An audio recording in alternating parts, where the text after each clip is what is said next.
saya bersama rekan-rekannya Mbah Warno. Nah, di sini saya menjumpai apa bosone iki kok ya? Nyetui ya. Wis pokoke ngono kuwi lho ya. Jadi aku nyetui atau menyambangi salah satu mungkin ya museum atau bambu unik yang sudah dikenal di Nusantara. Bahasanya loh Mas ya. Dan ini banyak berbagai jenis bambu. Oke, sebelumnya buat teman-teman yang baru gabung di channel saya, jangan lupa di like, subscribe, komen, dan di share sebanyak-banyaknya.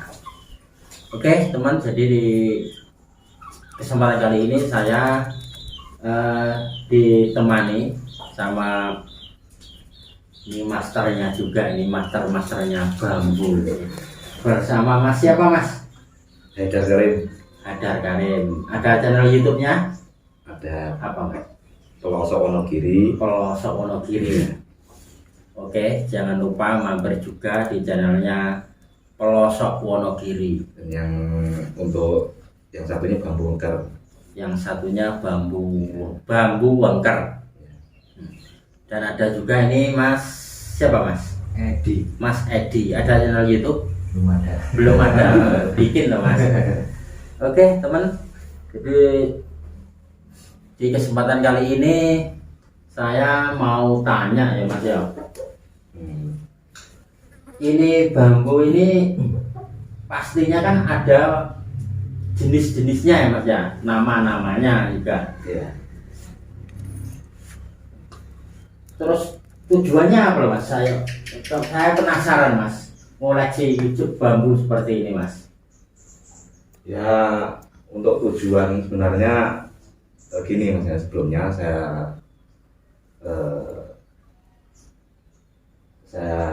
minta maaf. Nah, untuk bambu unik ini sebenarnya kan koleksi di museum ini adalah 90% ini adalah dari miliknya Mbah Warno. Oh, miliknya. Tebangan langsung dari Mbah Warno. Jadi saya ini cuma sebagai ikut-ikut aja, ikut bulan, ya bisa dibilang pemula lah. Karena saya kan memang admin dari Bambu Wengker, channelnya Mbah Warno. Jadi saya sering ikut bulan. Cuma untuk tujuan ini ya dari selain dari koleksi, ini adalah untuk bahan kajian, istilahnya untuk ngaji. Oh, ya. Jadi ada maknanya tersendiri ya.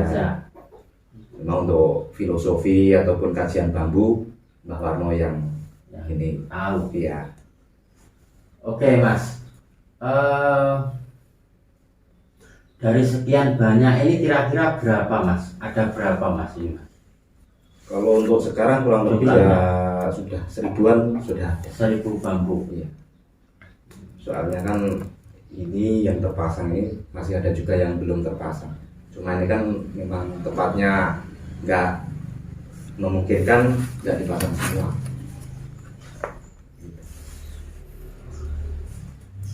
Terus kalau nyarinya Mas ini kan mesti kan beberapa tempat. Terus di mana saja tempat bambu ini mencari Mas? Yes, di mana-mana. Mungkin ya. Di seluruh Jawa Timur atau sudah dimasuki semua atau Jawa Tengah, Jawa Barat? Ya sebenarnya senusantara lah. Cuma kan kita untuk Jawa Timur insya Allah sudah hampir semua lokasi ya, hampir semua daerah. Kita kan sudah merambah ke Jawa Tengah, Jawa Timur yang di Jombang juga pernah, ke Gresik juga pernah. Untuk Jawa Tengah ya Wonogiri, ke barat ke Klaten. Ini kan juga ada bambu yang dari jauh lah.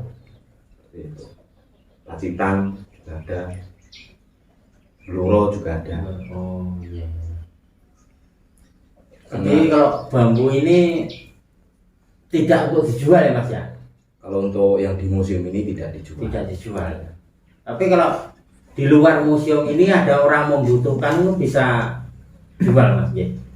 Ya gini, selama ini ya istilahnya kita mengikuti arahan dari Mbak Karno bahwa untuk bambu-bambu di sini kan memang untuk mengaji, jadi tidak dijual belikan. Tapi misalkan ada saudara yang memang membutuhkan, misalkan membutuhkan untuk mencarikan pate lele lah misalkan. Iya. Tapi kan yang di luar dari museum harus dicarikan dulu. Tapi tidak menjual sistemnya. Terus Mas, saya penasaran. Yang namanya bambu petok itu yang seperti apa, Mas? Wah, itu saya juga nggak tahu. Nggak tahu. Untuk masternya bahwa mungkin yang lebih paham yang Karena bisa menjelaskan. dari cerita-ceritanya bentuknya itu seperti apa itu bambu petok itu? Ya, kalau saya pribadi Nggak nggak berani mengatakan ya.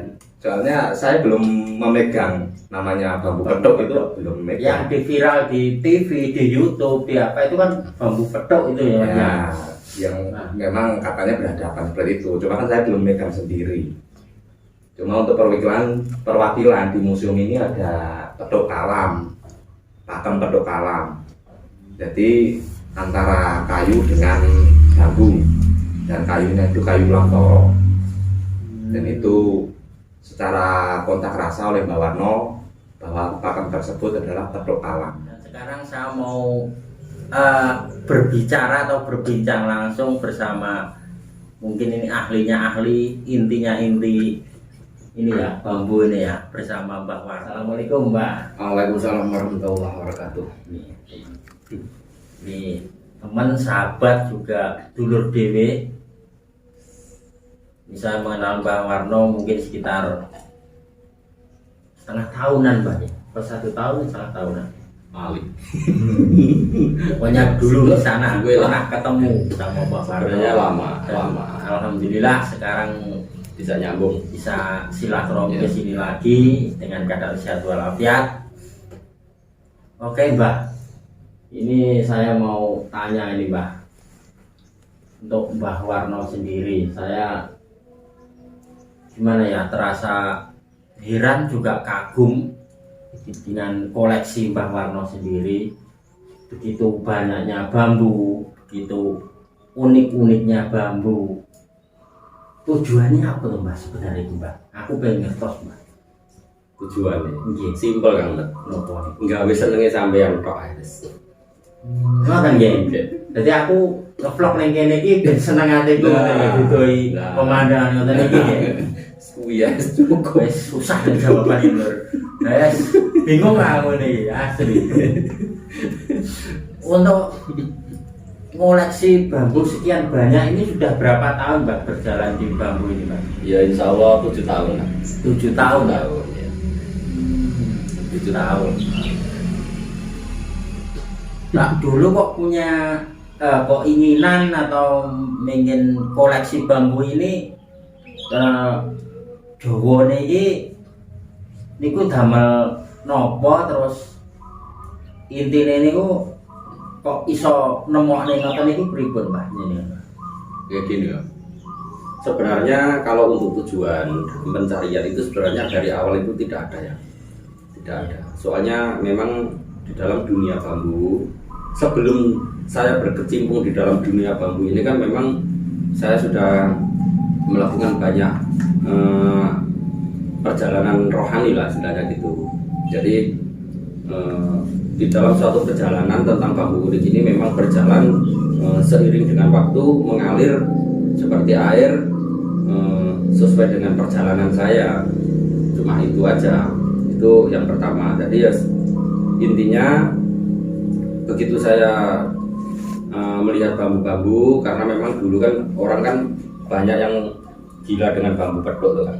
Iya. Nah, dari dasar itulah saya akhirnya punya kepedulian bagaimana caranya menyadarkan sedulur-sedulur yang jumlahnya bukan cuma ribuan ya, mungkin jutaan ya orang yang gila dengan bambu petok. Akhirnya di Nusantara ini ada salah satu paguyuban ya atau komunitas bambu, memang ada dari dulu. Akhirnya saya masuk ke dalam komunitas, akhirnya saya mulai banyak mengenal tentang bambu ya, terutama bambu unik gitu ya. dengan rasa senang aja saya lakukan sesuai dengan keinginan, ingin mencari bambu-bambu unik. Bahkan saya tidak memiliki rasa keinginan untuk menjual sama sekali. Bahkan sampai sekarang pun tidak ada satu bambu pun yang saya jual ya. Itu yang jelas aku. Ya kalau untuk tujuan yang jelas, yaitu tadi yang sesuai yang saya katakan bahwa aku ini gawe senenge konco. Ketika konco masuk ke museum, pertama sedulur-sedulur sudah bisa melihat kebesaran Allah secara langsung. Keduanya supaya tidak mudah tertipu ya dengan segala sesuatu keadaan, terutama tentang urusan dunia bambu itu. Ya kalau untuk urusan bambu peduk kita nggak usah mencari Kang, soalnya kita nanti pun akan kepeduk sendiri. Betul. Peduk ini lah bahasa Jawane diapakne to Kang? Peduk ini kan ketemu tuh.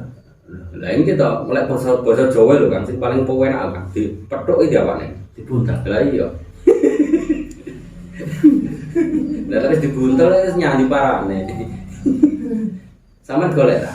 Nah, Golek ta? golek. Namung penasaran. Lah iya to, kan iki wis kula dudohi, wis ngerti to. Lek pring peduk, sampeyan golek ta? Tisir ta sampeyan? Pengen rock rasa. Lho. Wis seru.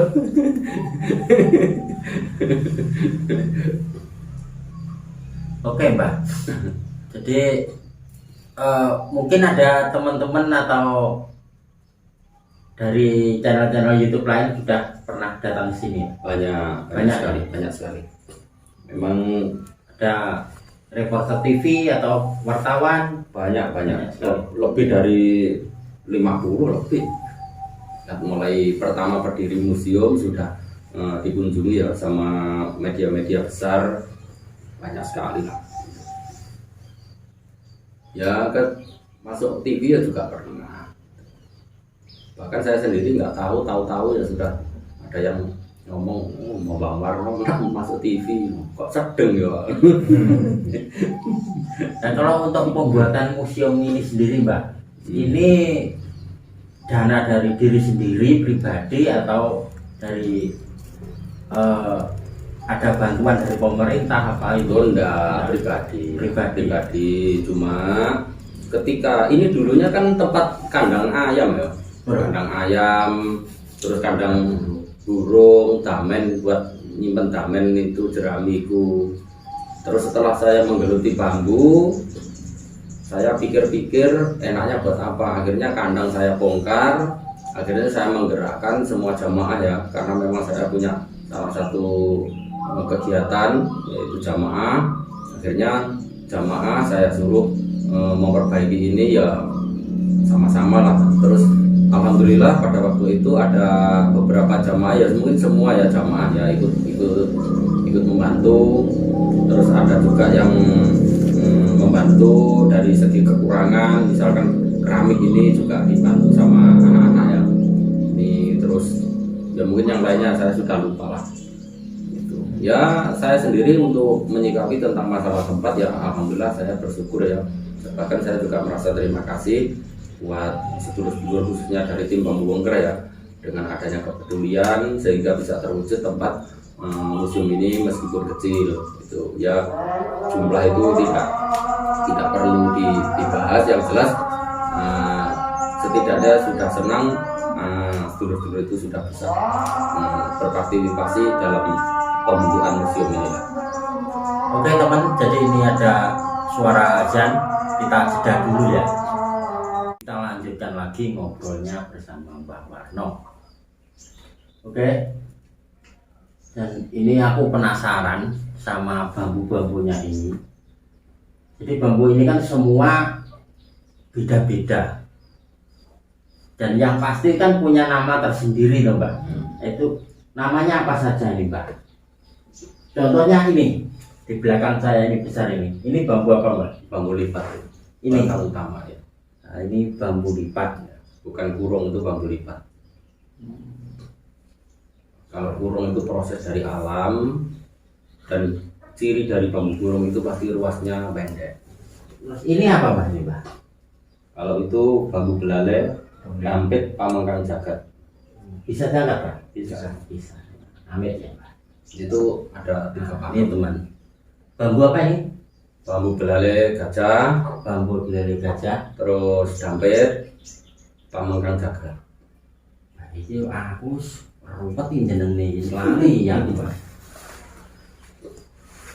Untuk nama sendiri Mbak, ini Mbak Warno itu lihat dari YouTube atau firasat atau pikirannya sendiri untuk kasih nama ini Mbak? Kalau YouTube itu justru belum mengenal. Sebelum Belum ada YouTube. ada YouTube. Mbak Warno sudah paham gitu. Jadi sebelum ada YouTube Mbak Warno sudah tahu ini. Dari namanya ini diambil dari mana Mbak? Ya kalau nama itu kan sudah kesepakatan ya, mungkin dari para sesepuh sepuh bambu itu, dan untuk mengambil nama ini pun tidak istilahnya itu tidak sembarang kan.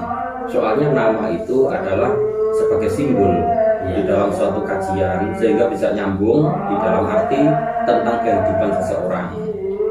Maksudnya gitu.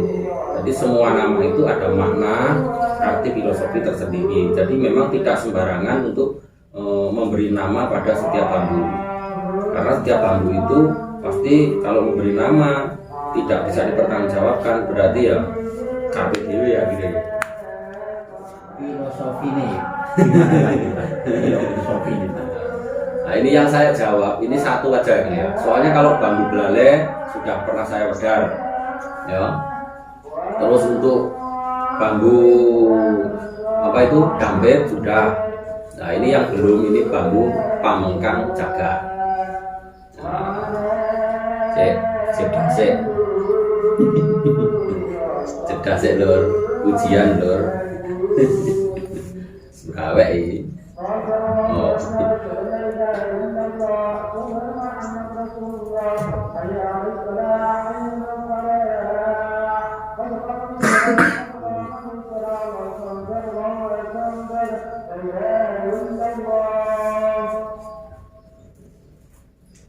Pamengkang jagat.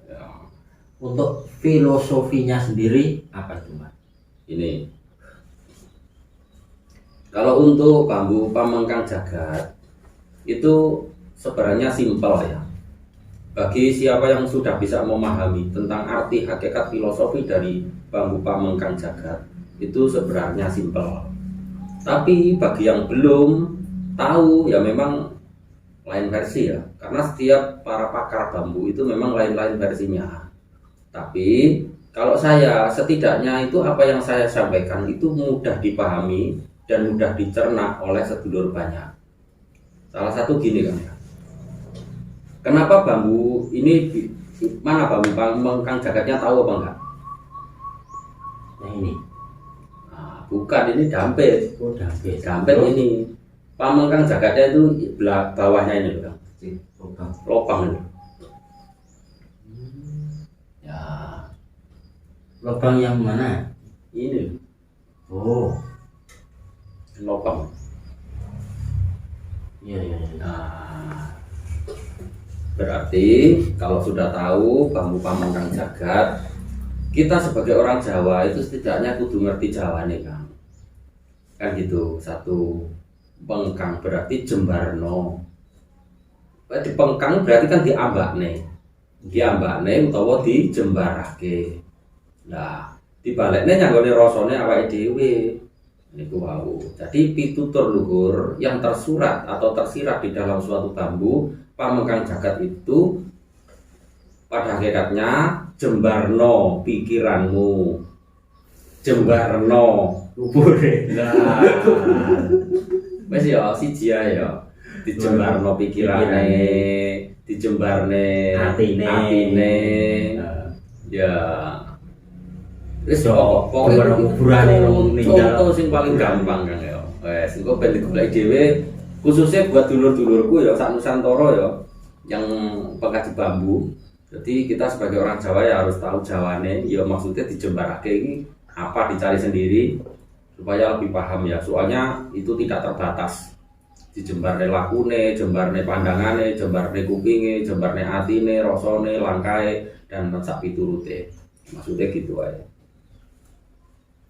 Oke teman, jadi seperti itu tadi filosofi atau mungkin makna dari bambu belalai, dampit, pemengkang jagat. Nah, ini menambah warna. Dan jika teman pengen tahu keseharian Mbah Warno, jangan lupa kunjung juga di channelnya Mbah Warno Cah Ponorogo, CP Cah Ponorogo. Itu ada kegiatan Mbah Warno sehari-hari. Nah, dan kalau Anda teman-teman penasaran bisa buka, jangan lupa di subscribe juga, saling bantu, saling support, tahu kegiatan sehari-hari Mbah Warno. Oke Mbah, mungkin cukup sekian ya. Soalnya video ini kalau semua direview sampai 1 bulan nggak akan selesai ya teman-teman. Kalau satu persatu, bayangkan 1000 lebih jenis bambu. Ini aja ada 3 macam, bayangkan. Belalai, dampit, pemengkang jagat. Terus yang saya tanya satu, jawabnya ada setengah jam tadi maknanya. Lah kalau belum belalainya, belum dampitnya. Jadi ya saya ambil intinya aja, lain waktu kita disambung lagi karena durasi kakean. Ini juga ada cara mantennya. Ini malah ada cara manten. Ngomong cara ngoponnya habis radok. Besok ini video aku meledos, aku ora preneneh aku lho. Takok lebih detailnya iki. Mungkin cukup sekian ya teman-teman video dari saya, semoga bermanfaat dan mengenal tentang bambu. Jadi jangan terkecoh dengan namanya bambu-bambu wis neng YouTube ngono kae. Di sini saya mengenalkan lebih jelas bersama Mbah Pring. Oke ya, bersama saya Selamat Arpon Arek Ponorogo dan Bambu Wengker Cah Ponorogo. Atau bisa buka di channelnya Cah Ponorogo Juga pelosok Wonogiri dan pelosok Wonogiri. Jangan lupa mampir. Salam silaturahmi, salam budaya. Assalamualaikum warahmatullahi wabarakatuh. Waalaikumsalam warahmatullahi wabarakatuh.